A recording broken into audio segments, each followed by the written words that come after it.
Hello, and thank you for joining us in our podcast called The Growth Journey. This is the place where you will start your personal growth and development. I'm glad you're here. I'm your host, Sheryl Hart. Does any one of you have had played video games before? I have played those before, but it's not until, probably decades ago. So a lot of things have changed now, right? So I'm not really up to date with it, with the video games and all. But I do recall. And what's fascinating about playing these video games, and depending what the game is about, is some of them or some of these games say they will give you like three lives, and every time you lose, it will reduce your life. So in a sense, you have to keep winning in order for you to survive. Now, if you do really, really, really well, and you go on to the next level on the game, and it may give you an extra lives along, along perhaps including some prizes that comes with it, right? So as you know, so as you and I know, we do not have three lives. In reality, it will be nice to have those three lives, but we don't. We only have one life. So our average life existence as of today is about 75 years old, especially in well-developed countries such as US, Europe, some parts of Asia, and many more. So looking back in our human history, perhaps about 200 years ago or even beyond that, the life expectancy of a human being on average is about 55 years also. And why it is? Why is it so very minimal before? And because back then, if you think about it or look into it, you do not have any treatment or cure for other diseases that are existed before, and now we have cure for most of it. And back then, we do not have a proper health care and dental care. We now can go into our annual checkup that we do not have before, 200 years or 100 years ago. And we do not need to travel far today to see a doctor, at least for general practice doctors. Specialized doctors, you probably have to travel, but it won't take you days to travel to see one, right? So if you are looking into it, our access to healthcare had improved tremendously compared to where we at before. Today, we can now cure a lot of them, including cancer, and we have seen many people who survive with cancer, and we have found some preventative ways to also avoid them. But we still have a lot to do. We still have a lot to do, and we still have a lot to improve. And it's a lot of opportunity to improve those things in our society. So as we keep improving, innovating to find a cure for some of the disease some of our folks have, probably our younger generation will be able to do those, right? Also, we have seen so many programs available now. If imagine that everywhere you go, everywhere you looked, you have a lot of programs such as in terms of diet. I'm talking about diets and exercise. There are a lot of programs out there that are existed today. There are probably thousands of it to choose from. And surprisingly, a lot of it do work. And people are having successes in a lot of this program when they joined. So with all of this available to us, great healthcare provider and plenty of options to diet and exercise. Um, Also, food selections, right? We have so many food selections. Some people only eat, they are, some of them are vegetarian, some of them are vegan. We so many a lot of options. Some people doesn't drink milk. We have a lot of soybeans, that instead of using dairy products, they use soybeans and other forms in vegetables, where they can get the dairy from. And it's just fascinating how we progress, how we innovate with so many options, right? So many options out there. So this is one of the reasons why people live longer in today's generation. This is why, on average, a person can now live about 75 years old and many more, and can go through past 100 years old. So we may be able to extend all that and perhaps stop altogether the aging process. Imagine that if we can, stop the aging process in a future generation, your younger kids may be able to invent those and stop aging altogether and having campaign and innovate on those. So, I was just thinking about it. It would be cool to see, or instead of advertisement that you see on the billboard, when you driving a highway and you see this billboard, you see those banner advertisement for nursing homes, right?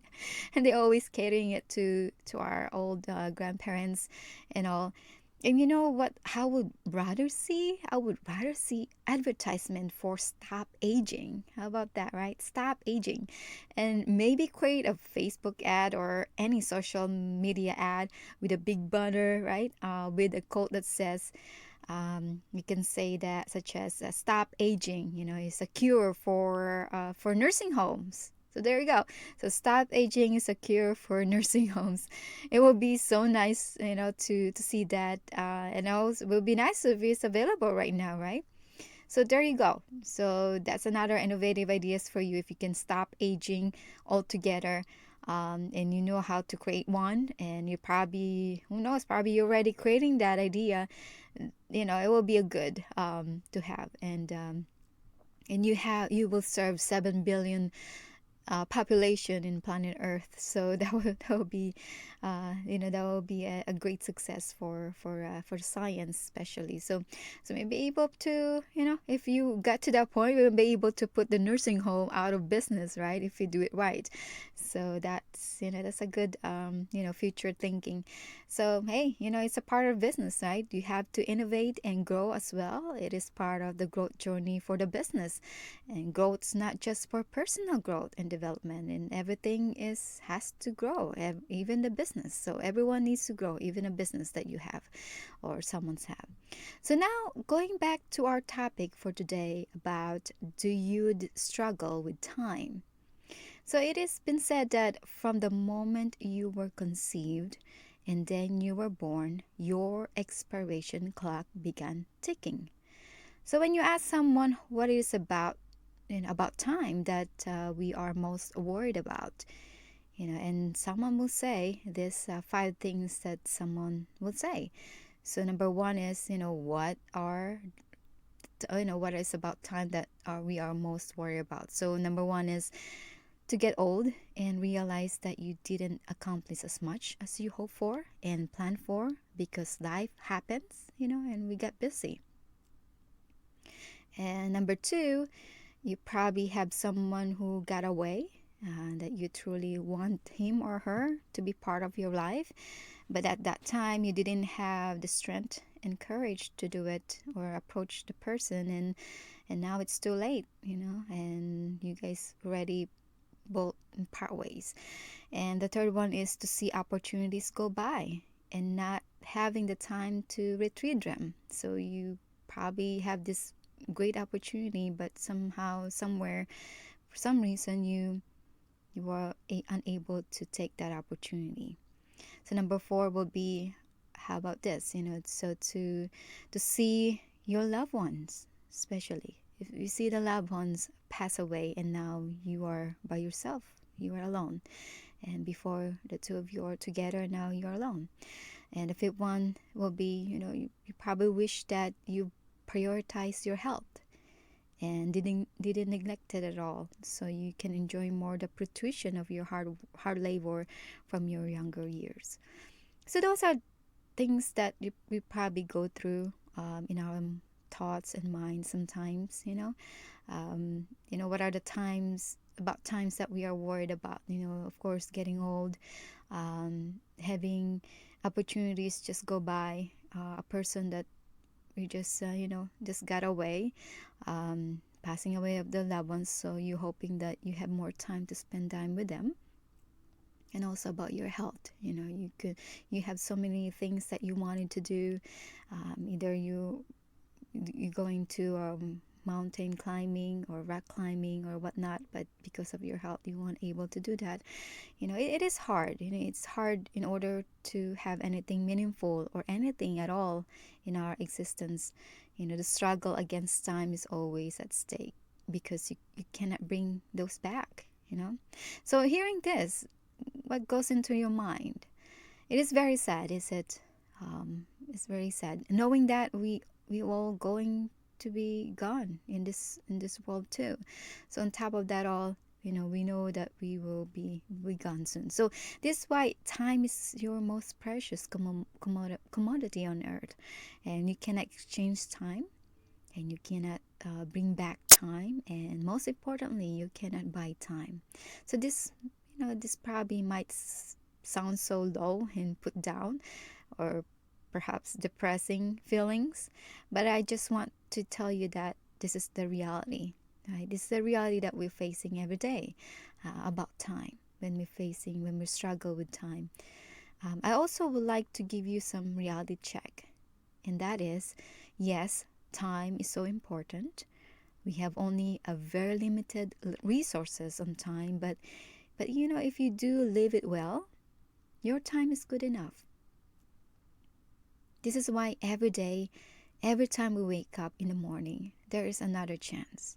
Every day, we have an opportunity to do the things that we want to experience in life. And currently, time is in our side. If you are breathing right now, if you're good health, even though you're struggling with the health, but you're still alive, you're still breathing, time is in your side. Time is our friend and has given us with these resources, a great resources. So our job is to make the most of it, most out of it, most of our time together. Make the most of our time to experience life, and make the most of our time to love and respect and build memories and spend our precious time to those we love the most, right? So here's what I know about time and what it teaches us. So time teaches us to be humble and to be grateful every day because time is the only thing we have. Time teaches us the importance of not being wasteful because as soon as we spend it, it's all gone. You will never get it back and you cannot ask for more. In a sense that you cannot ask for a refill, right? So it is what you got. Time teaches us to live in the moment and to endure every moment, whether it is a bad times and if it's a good times.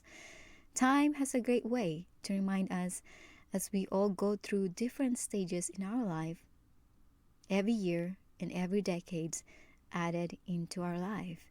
You always look back in time and sometimes you compare it to where you at right now from where you were before. And realizing this, you will be surprised. You will be surprised for how far you come along, right? And amazed to the accomplished that you so far achieve, and to see how far you come along and what else could you do. Time teaches us to heal. Our life experiences we have had will heal through time. Sometimes it just takes time to heal, but you will heal eventually.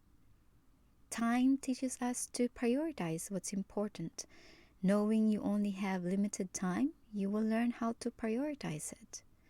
And finally, time teaches us to pause and think through our lives and see what else is missing in our life and what what you still want to do and wanted to accomplish or achieve in your life while you still have them.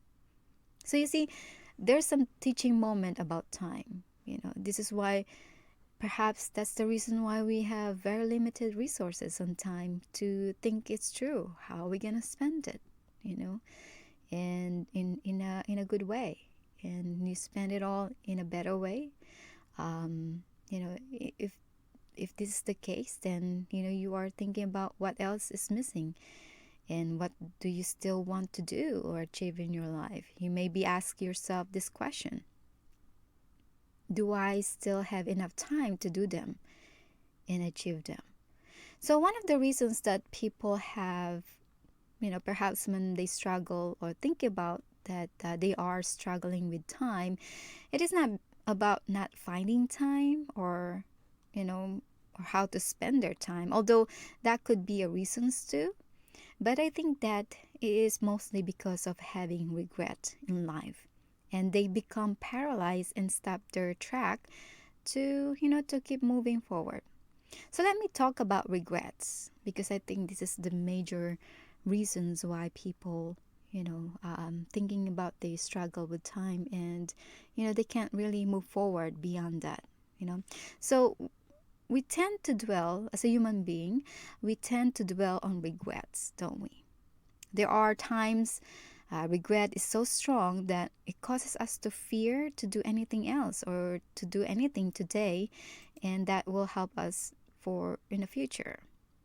So our mind is still in the past and trying to go back and trying to fix things. We are human being. We like to fix things at times, and this is one of those that if we regret something, we want to go back and fix it up. And regret can cause so much pain in our mind and in our emotions. It's like having a chain in your hand that it feels like we are not free and we want someone or something to set us free. So you see, having regret in life will not help you in a positive way. So instead of having regrets, change it or view it as a learning experience. Okay, what I mean by that? So instead of viewing regrets as it is, view it as a learning experience. So when you view it as a learning experience instead of regret, you won't dwell with the emotions and sorrows accompanied by regrets. You can easily get back up and do it right this time around. Although you still have that in your back, but the pain is still there, but it will give you a little push or a little encouragement to get back up. So that's important. It's like resilience that we talk about from a previous episode. Resilience is something that when you fall back in the ground, you can always get back up quickly, right? You don't dwell with it. It's the same thing with regret. It's emotions. It's something that we've done, something that could have done better, and we regret it. Why we didn't do it better this time. So, and this time you wanted to do better because you cannot go back in time, right? So only learning by experience and no regrets. So Lao Tzu have said, if you are depressed, you are living in the past. If you are anxious, you are living in the future. If you are at peace, you are living in the present, or you are living in the moment. So if it's all possible, live at peace by living in the present. So with that quote from Lao Tzu, actually really true, because if you are still having this regret, it's just don't know how to get out of it, just living it day by day. Don't worry about from yesterday. You just worry about today, one day at a time. Today, just worry about today, not yesterday, not tomorrow or in the future. Just live today, and then do it again tomorrow. When you are tomorrow, again, leave that day. Just leave it, do the best you can, and then every day, just do it, right? And it takes a habit to do that too. And as we all study on in our podcast, that it takes 21 days to form a habit, right? Consistently, for 21 days, consistently doing that, you will form a habit. So just do it one day at a time. Don't worry about yesterday. Don't worry about tomorrow. Just today. Worry about today. Live it today the best as you can. So I think that's the best approach that we can do until we get used to it, and then we can move on. So the final word for this lesson is, time is the greatest commodity on earth. You cannot exchange time. You cannot bring back time. And most importantly, you cannot buy time. However, despite of all of it, you do spend your most precious time and you do the best as you can every day. Your time is well spent and it all will be worth it. You can build memories through time, experience all the goods that life has to offer, and achieve the things that you want to do and accomplish, and add value to those you care the most. And also, at the same time, you probably can build legacy if you can. But doing this, it will be well spent at the end of time. So do the best you can. We only have one life, one time. You don't have three lives like the video games. But if you spend it well, then you live well. So I hope you have learned something today in regards of time. And I hope, starting today, you won't struggle with time, but rather think about how you are going to spend it and spend it well to the best of your ability and enjoy your life and your time while you still can. And I hope that's really helpful. Something if you are going through right now with struggling with time, regrets and all, just keep listening to these lessons, and you'll find your way. In due time, you will find your way. Just take it one day at a time. For 21 days, if you to form a habit, do it one day at a time. Okay. So with that, again, we have just a reminder for you guys. If you wanted to share this podcast to someone you know, to the friends or coworkers that you know of, feel free to share our podcast so they too can learn one or two lessons in a day. So it's always good to have that reminder, right? Our teaching here is not really science, it's more into a human speaking life. We speak life here, so we try the best as we can to promote that. And it's really something that we live through, and the reality of life, how we deal with it, right? So with that too, again, our 3 steps to start your growth journey are still available, and you can feel free to sign up. And I provide the link in the summary notes so you can check it out if something that you'll be interested in to sign up for our program. So in it, you will see this profile if you want to see or find out your this profile, and also if you wanted to join our program for the 15 valuable in 15 valuable laws of growth, the audio version of that is also available. So yep, so just feel free to click on the link and sign up for that. We only need your email address and nothing more. So feel free to reach out for me anytime if you have any questions on the program. My email address is cheryl@sheryl.com, or feel free to connect with me or follow me on social media. I am in Facebook, LinkedIn, and Instagram. So I look forward to connect with you there, and also to look forward to your growth journey as well. So with that, always remember, if you don't invest in your own personal growth, no one will. Take care and be well.